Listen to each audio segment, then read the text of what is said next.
semua, kembali lagi dengan Kode Script dengan saya Tony. Di video sebelumnya kita telah membahas mengenai konsep dasar EVC dan struktur folder pada kode initer. Kali ini kita akan bahas mengenai konfigurasi yang harus dilakukan pada kode initer. Untuk melakukan konfigurasi, di video sebelumnya telah kita singgung bahwa file untuk konfigurasi terdapat pada folder application, kemudian folder config. Nah, disinilah kita akan melakukan beberapa konfigurasi pada file-file ini. Namun, saya akan bahas mengenai konfigurasi yang paling umum dilakukan saat membuat aplikasi dengan kode initer. Konfigurasi yang paling sering dilakukan dalam file config ini adalah yang pertama ada autoload, config, database, dan routes. Keempat file tersebut itu merupakan konfigurasi yang paling sering dilakukan oleh kebanyakan developer. Kita bahas yang pertama dulu. Di sini ada autoload. Kita buka untuk Sublime Text-nya di application, kemudian config. Nah, kita buka untuk file autoload.php. Untuk autoload.php itu digunakan untuk memanggil. Di sini ada pickaxe, library, driver, helper, config, language, dan yang terakhir ada model. Pemanggilan ini itu bertujuan agar nantinya saat kita membuat aplikasi, kita tidak lagi memanggil file-file tersebut itu pada sebuah controller. Jadi apabila kita memanggil file-file tersebut pada autoload di sini, itu sudah bisa digunakan di semua controller yang dibuat atau semua sistem pada aplikasi yang kita buat. Nah, misalnya di sini untuk pemanggilan library, autoload library. Misalnya di sini untuk pemanggilan library atau autoload library, di sini ada contohnya. Untuk autoload library itu ada database, email, dan session. Sebenarnya untuk library itu ada banyak. Di sini bisa kita lihat di user guide, di library reference. Di sini ada bookmarking, caching, dan lain sebagainya. Di sini ada banyak. Namun silakan teman-teman pelajari sendiri untuk library yang banyak ini. Kemudian kembali lagi, di sini ada library database, email, dan session. Nah, kita sesuaikan dengan contohnya dulu. Misalnya untuk library database.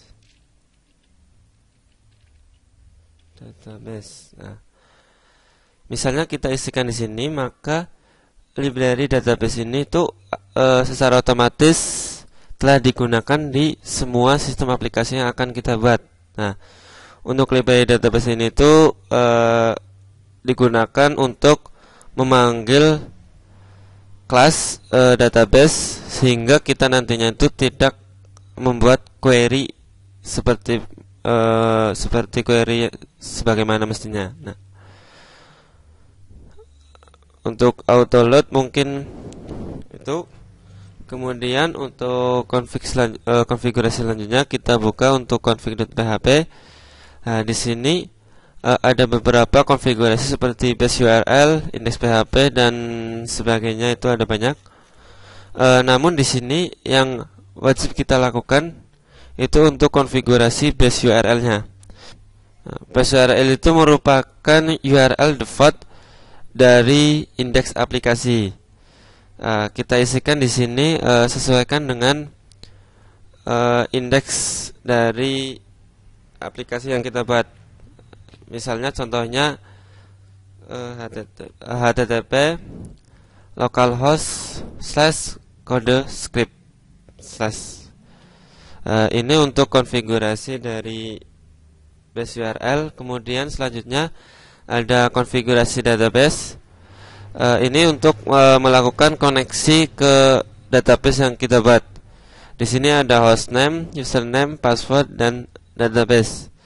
Mungkin teman-teman yang sudah paham PHP untuk konfigurasi database mungkin sudah paham lah untuk username, password, dan database. Kemudian yang terakhir kita konfigurasi untuk routesnya. Nah, di sini untuk routesnya itu terdapat script root default controller sama dengan welcome. Maksudnya di sini itu saat kita membuka aplikasi indeks aplikasi yang kita buat itu, maka secara otomatis akan memanggil controller dari welcome. Bisa kita buka di sini untuk controller itu terdapat controller welcome. Secara otomatis itu aplikasi itu akan meload controller welcome ini. Bisa kita buka di sini kode script.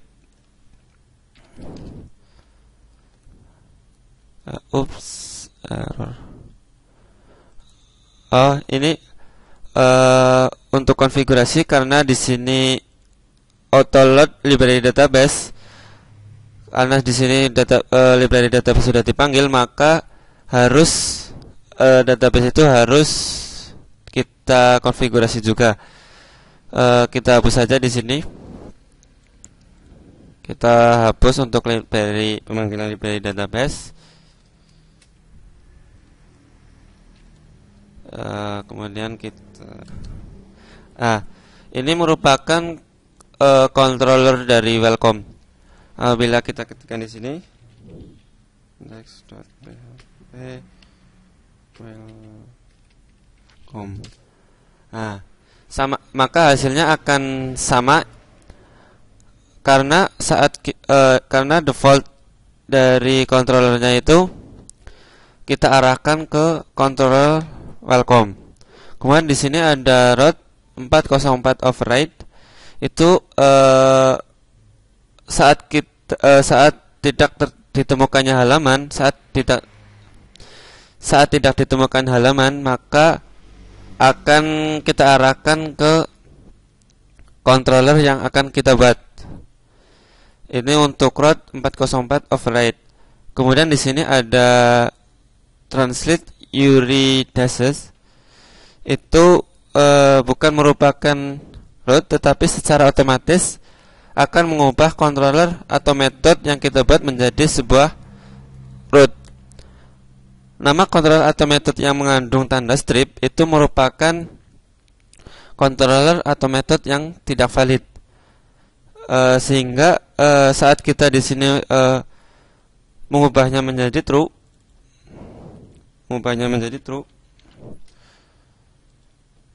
maka akan mengubah tanda strip yang terdapat pada controller atau metode yang kita buat menjadi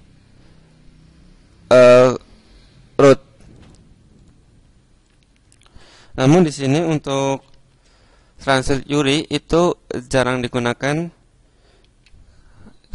Tinggal kitanya saja, jangan menggunakan strip pada controller dan metode. Mungkin demikian untuk video kali ini tentang konfigurasi yang harus dilakukan pada kode initer. Mungkin untuk video selanjutnya kita akan membahas mengenai controller. Kita akan membahas controller untuk pertama kalinya. Terima kasih.